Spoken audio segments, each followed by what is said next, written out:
창세기 4장 9절 감사를 배우라 한 절입니다. 여호와께서 가인에게 이르시되 내 아우 아벨이 어디 있느냐. 그가 이르되 내가 알지 못하나이다. 내가 내 아우를 지키는 자니까. 이 가인의 이 대답이 하나님의 마음을 막 흡입하고 있습니다. 자, 우리가 아는 대로 하나님이 창세기 1장 1절부터 천지를 창조하시고 삼라만상을 만드시는 장면이 기록이 되어 있죠. 오직 그분의 말씀으로. 여러분, 그러기에 백부장이 믿음이 왜 큰지를 알아야 돼요. 말씀만 하셔도 그대로 됩니다. 그렇게 믿습니다. 창조주 하나님이심을 믿는 그 믿음의 눈이 그에게 열려 있다는 거죠. 말씀만 하셔도. 이 얼마나 놀라운 믿음입니까? 하나님이 말씀으로 당신의 입으로부터 발하시는 빛이 있으랄 때 빛이 생기는 천지창조의 이 사역을 여러분 생각해 보십시오. 그리고 모든 삼라만상을 만들고 에덴 동산을 만드신 이후에 마지막으로 사람을 여러분 손으로 빚으시고 흙으로 빚으시고 에덴 동산으로 이끌어들이시지요. 그리고 그곳에 살 수 있는 하나의 숙제가 인간에게 주어진 것이 선악을 알게 하는 나무의 열매를 먹지 말라. 이걸 먹으면 정령 죽으리라. 반드시 죽는다. 이렇게 하셨건만 무슨 일이 일어난 겁니까? 하나님의 말씀을 정면으로 거역하는 이 선악과 사건. 오늘 여러분들 우리 그리스도인들이 사느냐 죽느냐는 이 선악과 사건이 있는 거예요. 지금도 여러분 우리의 신앙생활에는 선악과가 있어요.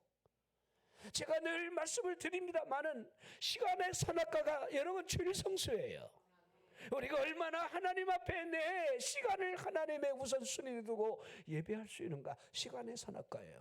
또 하나가 물질의 선악과예요. 이거 11조입니다 11조를 여러분 이제 갉아먹고 여러분 황충이가 오지 않으리라 이렇게 이해를 하면 안 돼요. 이거 다 설명하지 않습니다. 제가 옛날 10년 동안을 신년 예배 왜 주일 성수를 해야 복을 받는가, 둘째 주일은 왜 11조에 복이 있는가, 이걸 10년 동안 했어요. 내가 너무 지나치게 오래 했어요. 아주 동일한 본문에 동일한 원고를 들고 동일한 설교를 아멘하든 말든 아주 아주 귀에 못이 박히도록 왜 우리가 주일 성수를 해야 하는가, 왜 우리가 11조 신앙을 해야 되는가. 이게 10년을 했어요. 제가 그러는 다음에 아예 그냥 원고를 태워버렸습니다. 이제는 할 필요가 없다. 이제 니들이 알아서 해라. 내가 이제는 모르겠다. 근데 그게 아니더라고요. 알아서 하는 게 아니더라고요. 주리를 들어야 하더라고요. 그 복을 체험한 사람들만이 알 수 있는 거. 자, 그 이후에 여러분 오늘 본문의 말씀이 창세기 4장으로 넘어가면서 등장하는 거죠. 에덴 동산에서 쫓겨나 생명 열매를 먹을까봐 황금을 두고 여러분 천사가 여러분 가로막게 되는. 그러니까 여러분 에덴 동산 중앙에는 생명나무가 있고 선악을 알게 하는 나무 두 나무가 있는 거예요. 근데 선악을 알게 하는 나무를 이미 타치한 거예요. 그걸 먹고 영생할까봐 그들을 내쫓는 거지요. 그리고 그의 자녀가 여러분들 아벨과 가인이라는 거, 가인과 아벨이라는 거 우리가 여러분 너무도 잘 알고 있는 사건입니다.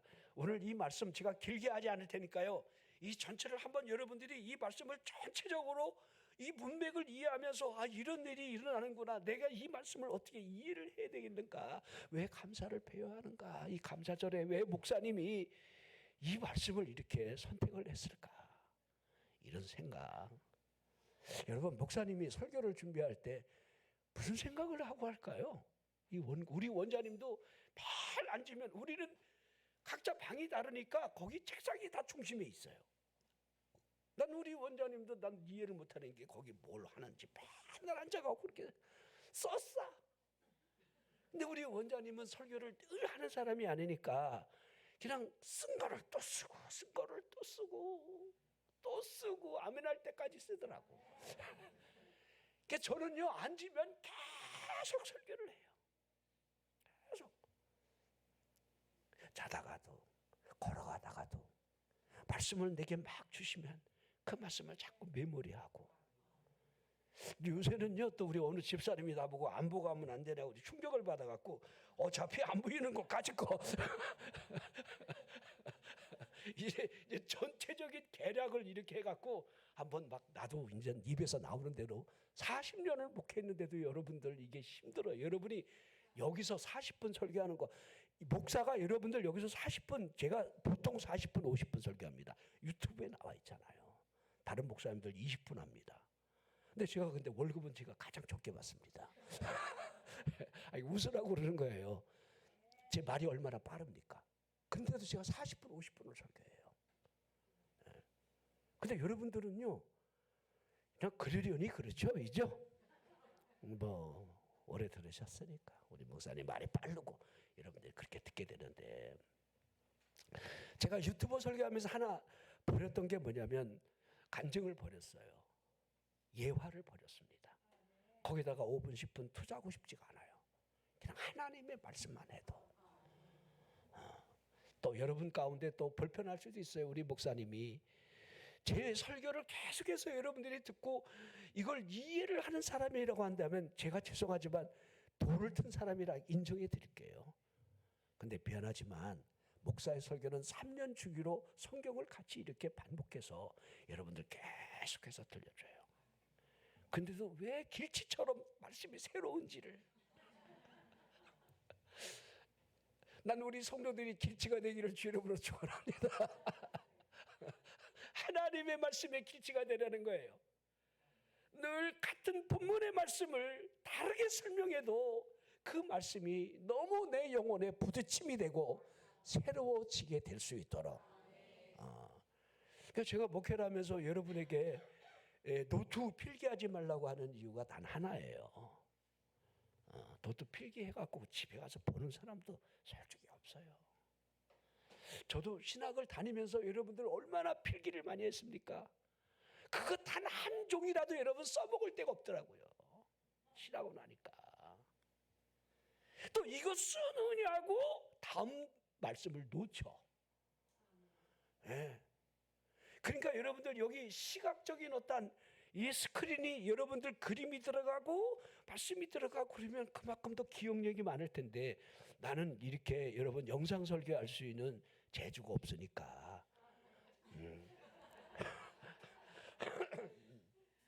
그것까지는 할 이유도 없고 그리고 그래도 지금 여러분 얼마나 좋습니까? 하나님 말씀이 여기 그래도 말씀이 뜨니까 여러분들이 그 말씀을 보면서 자꾸 이렇게 사진을 찍는 거예요. 우리 뇌리 속에 우리 영혼 속에 자꾸 이렇게. 옛날에는 어떻게 우리가 예배 드렸을까? 저는 지금도요 내가 어렸을 때 신앙생활하던 그 목사님들 몇 분을 이렇게 주기적으로 감리교라 이렇게 거쳐가는데 어떤 목사님은 매주마다 가정 설교만 해, 가정 얘기만 해. 너무 지겨워 죽겠더라고요. 진짜 신앙생활하면서 목사님들이 어쩜 그렇게 다 원고 보고 읽느냐고 그냥 목사님하고 눈을 마주칠 시간이 없는 거야. 정말 제발 내 마음속에 그 설교에다가 좀 고춧가루 좀 쳤으면 좋겠다. 너무 밋밋하게 하지 말고. 이런 어릴 때 내 심정이 그랬는데 제가 목사가 되고 나니까 참 설교라는 게 그렇게 쉬운 게 아니구나. 시간이 더 지나가니까 더 어려워요. 더 어려워. 더 힘들어. 진짜예요. 어떤 사람이 가장 힘드느냐? 설교하는데도 전혀 변화가 없는 인간들.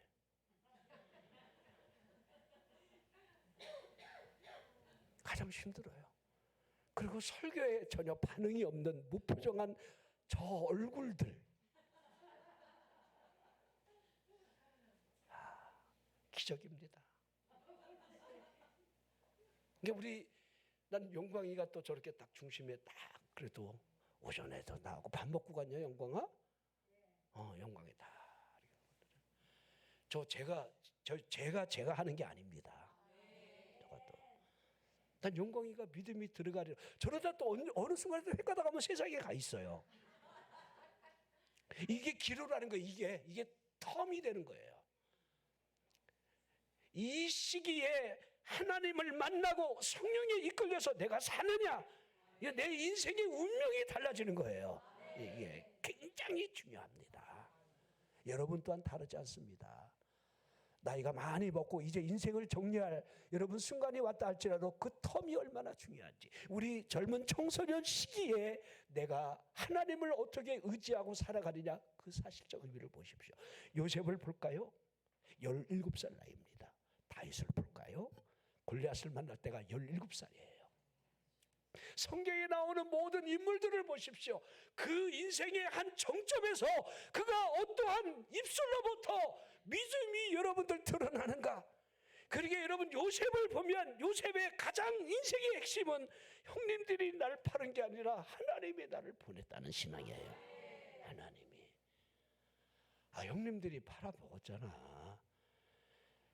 나 저 인간들 다 때려 죽이고 싶은데. 여러분 생각해 보십시오. 서양 격언에 은혜는 물에 새기고 원수는 바위에다 새긴다는 말이 있는데, 이 트라우마가 있는 사람들은요, 나쁜 트라우마가 계속 우리를 지배해요. 떠나지 않아요. 내가 그렇게 울면서 형님들 아버지에게 보내달라고 그랬건만 웅덩이에 빠뜨려 죽이려고 그러더니만 그 살인의 눈빛, 이 살인의 추억이 얼마나 트라우마겠습니까? 형들이 그럴 수가 있는가? 아무리 배다른 형제들이지만. 그런데 그 은 20냥에 애굽의 대상들에게, 이스마엘 대상들에게 자신을 팔아 넘겼을 때에 여러분들, 이제는 노예 신세로 손이 묶인 채로 대상들의 물건이 되어 여러분 여러 도시를 거치며 애굽까지 들어가 그 노예들이 팔리는 그 시장에 서서 얼마나 하늘을 향하여 기도하고 또 기도했겠습니까? 하나님을 잘 섬길 수 있는 그곳에 하나님, 그런 주인이 나를 삼았으면 좋겠다. 남자는 군대를 가면 합니다. 훈련소에 가서 훈련을 하고 이제 팔려갑니다. 그때 저도 막 그런 기도를 해서, 하나님, 신앙생활 잘 할 수 있는 곳으로 나를 보내주세요. 근데 그런 곳은 없었습니다. 절대 존재하지 않았습니다. 그 신앙생활은 내가 지키는 거지, 편하게 잘 할 수 있는 조건이 기도 응답으로 없었다는 거 저는 잘 압니다. 근데 내 믿음을, 내 목숨을 걸고 난 여기다가 여러분들 올인할 때 하나님의 역사가 나타나는 거지, 저절로 편하게 내 기도하니까 하나님이 술술술 형통의 길로, 아이고 꿈 깨세요. 아닙니다. 절대 아닙니다. 이게 원리예요. 내가 우리 여기 심집사님 있지만은 막 저가 힘겹게 살아왔던 것을 우리가 왜 모릅니까? 그럴 때마다 제가 그런 얘기도 가끔 하지 않았습니까? 기도의 밭에서 보아스를 줍는다. 그러니까 한 사람을 죽게 되잖아요. 누군가가 기도하니까, 이게 여러분, 이게 전부 여러분 설명하고 있는 이 룻기서의 여러분들 해답 아닙니까? 제가 여러분 요셉 얘기하다가 갑자기 보아스로 넘어갔다가 그다음에 다윗이 골리앗을 만나는 장면도 우리가 상상을 하게 되고, 얼마나 결정적입니까? 자기 위에 형들이 셋이나 군대에 나가 있어. 그들은 전쟁을 치르던 전사예요. 여러분 아시는 대로 엘리압이 사무엘이 볼 때에 이새의 아들들 가운데 기름 부을 자가 있다 할 때에 그 집에 들어가서 제일 먼저 엘리압을 보면서 여기 기름 부을 자가 있도다 할 정도로 엘리압은 인물이 충출했고, 겉으로 볼 때는 왕감이, 근데 하나님이 아니라는 거예요. 하나님이. 자, 그들 삼형제가 이제 전쟁에 나가 나라의 부름을 받을 정도의 여러분 전사가 되어 있었지만은 17살 난 이 소년이 아버지의 심부름으로 떡덩어리를 들고 그 형님을 면회하는 그 현장에서 골리앗의 그 괴성 소리를 여러분 괴로워하는 거죠. 못 듣는 거죠. 저 짐승 같은 인간이 내 요 하나님을 욕하다니. 근데 그 누구도 여러분 반항하지 않습니다. 키가 3m가 되고 배틀제와 같은 여러분 창과 칼을 온몸에 무장한 채로 눈만 빼뜨기 찌르고 있는 그 두려움 앞에 그 누구도 바위에서 여러분들 목을 하나 내밀지 못했던 그들인데, 다윗이 어떻게 하고 있습니까? 내가 나가 싸우겠다고. 그렇죠? 시냇가에서 물맷돌 또 돌 5개를 들고 여러분들 이 행구에 여러분 돌을 집어넣은 채로 마주대하며 여러분 그 담대함을 만군의 여호와의 이름으로 내가 내게 나아가노라. 전쟁은 여호와께 속한 것이라. 전부 신앙 고백을 보시죠. 사업은 하나님께 속한 것이라. 내 인생의 삶은 하나님께 속한 것이라. 우선순위가 어디에 있는가라고 하는 이 신앙 고백이 하나님이 이끌어간다는 거. 여러분 이걸 잘 보십시오.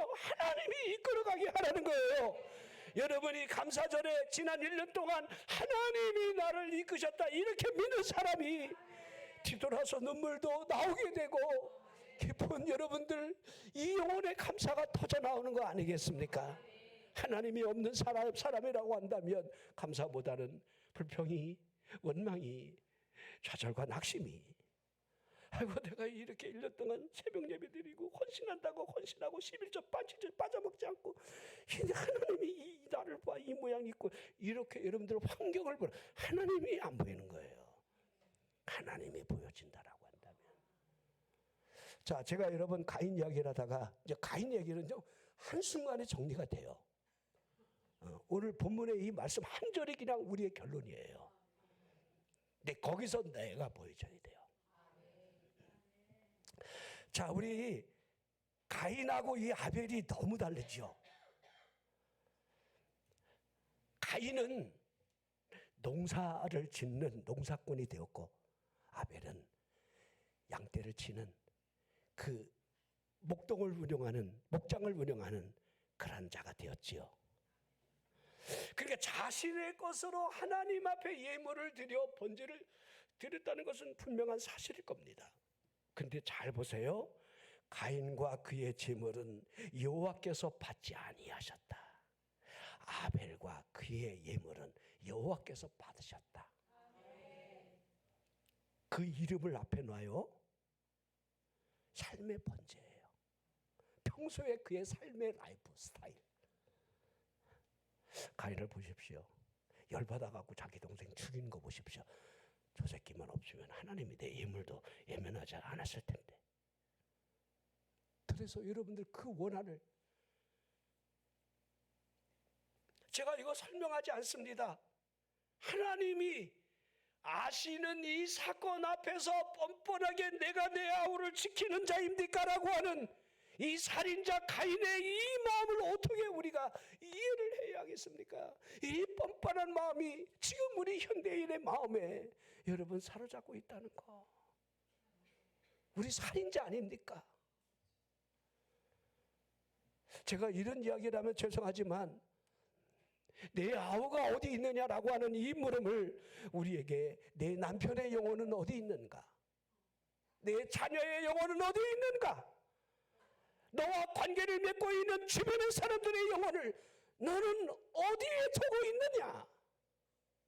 이렇게 하나님이 마지막 시대적 소명의 말씀을 우리에게 하시고 계신다라고 한다면 내가 그들을 지키는 자입니까? 라고 하는 이 뻔뻔한 이 모습이 얼마나 두려운 일이 되겠냐 이 말이에요.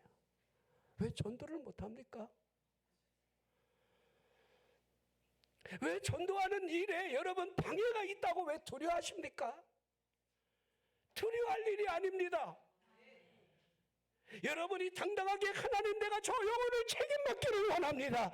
주여 도와주시옵소서 라고 하는 이 담대함이 우리 입술로부터 흐를 수 있도록 성령의 기름 부음이 필요한 거예요. 내 힘이 아니라 하나님의 힘의 역사에 의해서 우리가 살아갈 수 있는 그 일들이 있어야 한다는 사실을 보여주는 거예요. 자, 엄밀한 의미에서 하나님의 이 질문은 가인에게 주시는 것이 아니라 우리에게 주시는 질문이에요. 우리는 아우를 지키는 자가 맞습니다. 하나님 내가 아우를 지키는 자입니까? 우리가 여러분들 내가 하나님 저 영혼을 내가 언제 책임을 맡은 적이 있습니까? 이렇게 말해서는 안 된다는 거예요. 안 된다는 거예요. 요한복음 6장 35절 우리 예수님이 뭐라 하시죠? 나는 생명의 떡이라. 지금 굶주려 있는 사람이 있습니다. 인지상정이라는 말을 쓰는데 여러분, 배고픈 사람이 있을 때에 우리가 있는 그 떡을 내어주지 않으면 간접살인이 되는 것 아닙니까? 지금 영혼이 이 생명의 떡을 먹어야 살 수 있는데, 나는 생명의 떡이요 내게 오는 자를 결코 줄이지 아니할 터이요 나를 믿는 자는 영원히 목마르지 아니하리라. 우리 예수님이 말씀하시는 이 영적인 의미, 이 의미들을 여러분들은 어디까지 이해를 하셔야 하겠습니까? 여러분이 선한 사마리아 사람 알기는 도지사보다 더 잘 알고 있습니다. 이죠. 그 내용이 뭔지 알지요? 내 이웃이 그러면 누굽니까? 라고 하는 질문으로부터 우리 예수님이 제사장을 등장시키고 레위인을 등장시키고 이 사마리아인을 등장시킨다는 거. 그러면서 뭐라고 그런 거죠? 이 셋 중에 누가 이웃이겠느냐, 그렇죠? 사마리아 사람이잖아요. 너도 이와 같이 하라. 우리 보고 그러는 거예요. 사마리아 제사장이면 뭐합니까? 레위인은 뭐합니까? 지금 나는 하나님을 예배하는 고정에 지금 죽어가는 사람의 피를 만지면 하나님 앞에 예배하는 그 자격이 박탈되니까 그리할 수 없느라. 이것들이 여러분들 우리 종교의 의무가 하나님 앞에 무슨 의미가 있겠습니까? 그렇죠? 너도 가서 이와 같이 하라. 사마리아인 이스라엘 백성들이 선민이라 여기며 그들을 돼지처럼 여기는, 여러분이 아시는 대로 유다와 이스라엘이 여러분 분열된 채로 아수르에 의해서 이스라엘이 여러분 먼저 멸망당하고 바벨론에 의해서 그 후에 유다가 멸망하는 이 이스라엘의 여러분들 역사를 볼 때에 이 아수르에 의해서 이스라엘 쪽에 사마리아 성이 쓰던데 이 그쪽 사람들은요 혼혈 정책에 의해서 그들 민족이 온전한 혈통을 갖지 않았어요. 죄송하지만 저도 고향이 춘천이니까 캠페지가 있습니다. 미군 부대가 있어요. 근데 미군들이 와서 우리 한국 여자들하고 이렇게 애교를 하는 사람들이 가끔 우리 학교도 같이 다니는. 근데 애들이 좀 피부가 달라요.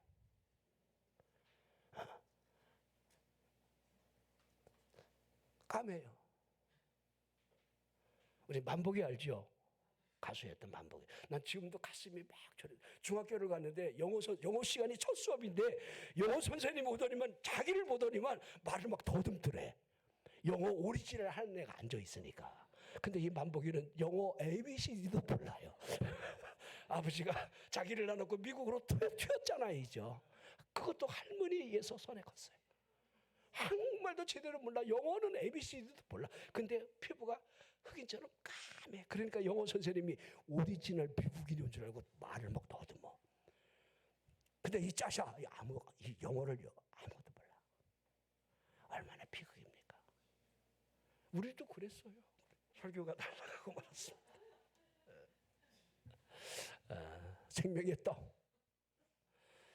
이 떡을 주어야 소개해줘야 먹고 살아야 되는데 그 영혼을 볼 수 있느냐? 우리 여러분 열왕기하 5장에는 나만 사건이 기록되어 있습니다. 문둥이가 걸려서.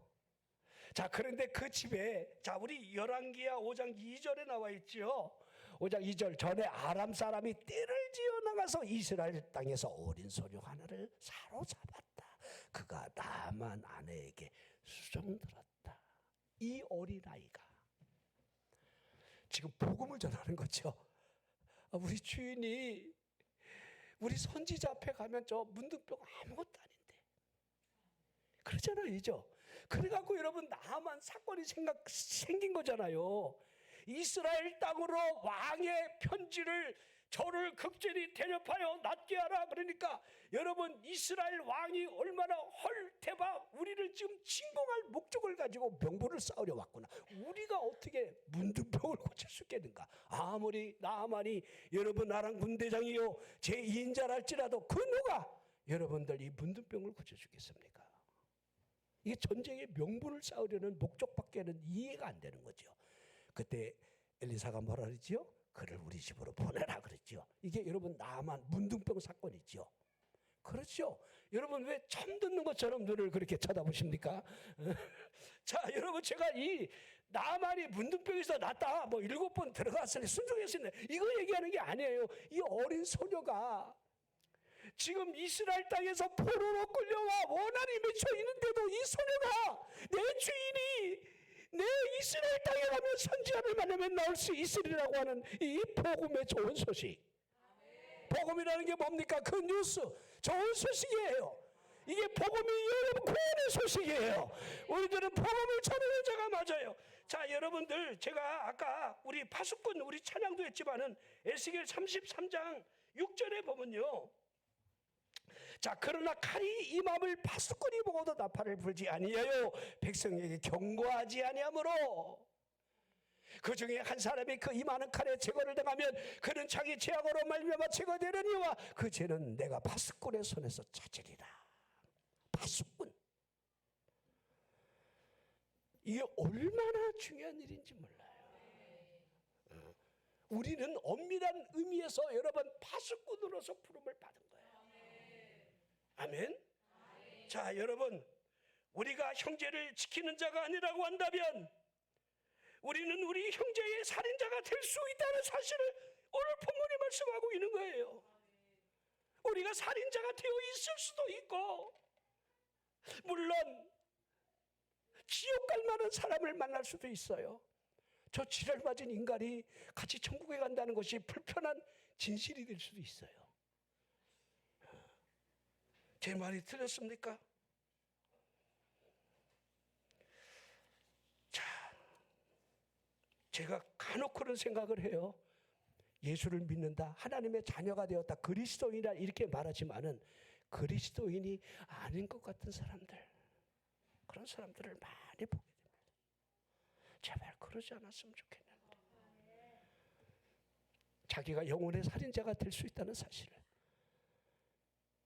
저도 만나는 사람마다 입을 열려서, 난 목사이기 전에 나는 하나님의 여러분들 말씀을 맡은 자라서 내 입에서 복음이 나와요. 자꾸 뭔 대화를 하다가 결론은 예수 믿느냐, 구원받으라, 천국 지옥 얘기하고 그렇게 끝을 글로 가는 거죠. 글로 이렇게 방향을 유도해 가는 거예요.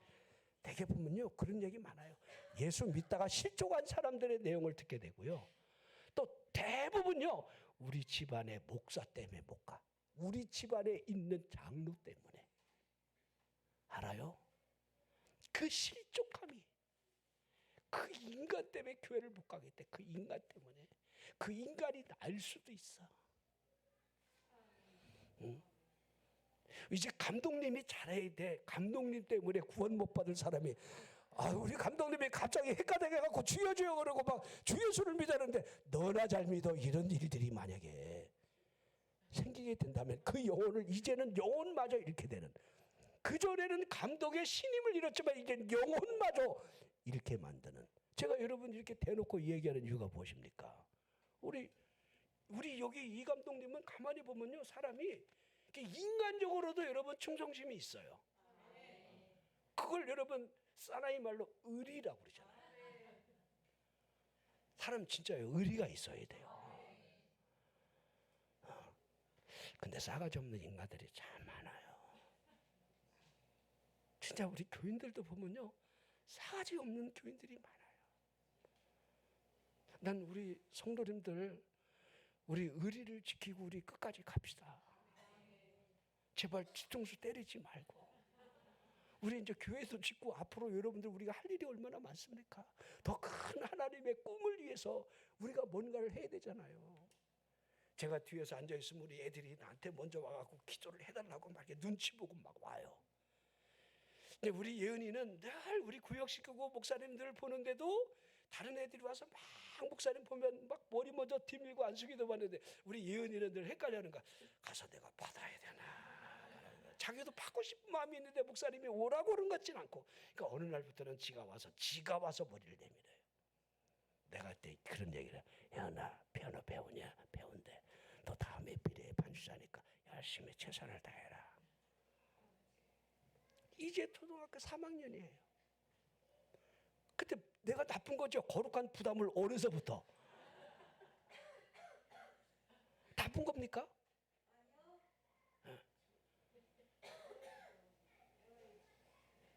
여러분들이 그걸 알아야 돼요.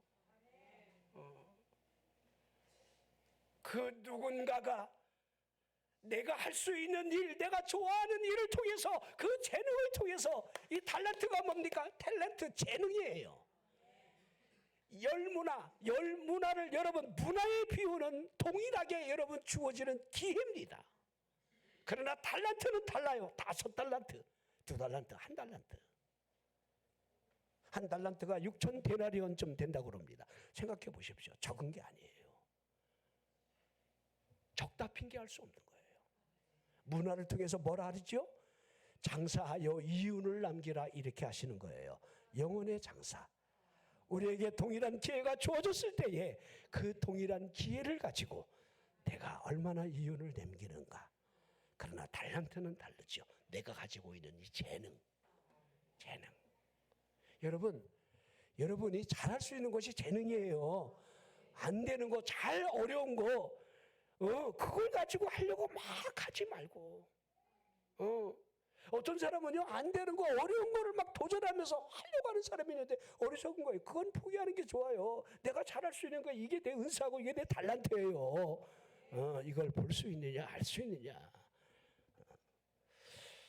자, 여러분 길게 하지 않겠습니다. 시간도 많이 지났네요. 자, 제가 오늘 여러분들 내가 내 아우를 지키는 자니까 이 가인의 음성을 통해서 하나님의 음성 또한 우리에게 들려집니다. 내 아우는 어디 있느냐. 오늘 우리에게 이렇게 부르실 때에 이 가인 같은 그런 살인자의 마음으로 우리가 나중에는 핑계할 수 없는 그 날 앞에 선다는 사실을 기억하고, 자, 우리 하반기에 우리가 또 할 수 있는 일은 단 하나입니다. 믿고 기도하고 또 믿고 기도하고 또 믿음으로 또 나아가고 이렇게 결실하는 성령의 감동에 여러분들 그냥 이렇게 순응하고 나갈 수 있도록 이렇게. 그러면 하나님께서 인도하는 대로 하나님의 인도함을 여러분들이 또 느낄 겁니다. 하나님이 피할 길을 주고 세울 자리에 우리를 또 세워준다는 사실을 여러분들이 알게 됩니다. 왜 나입니까 하지 말고요. 왜 하필 나입니까 그러지 말고. 아멘. 기도하겠습니다.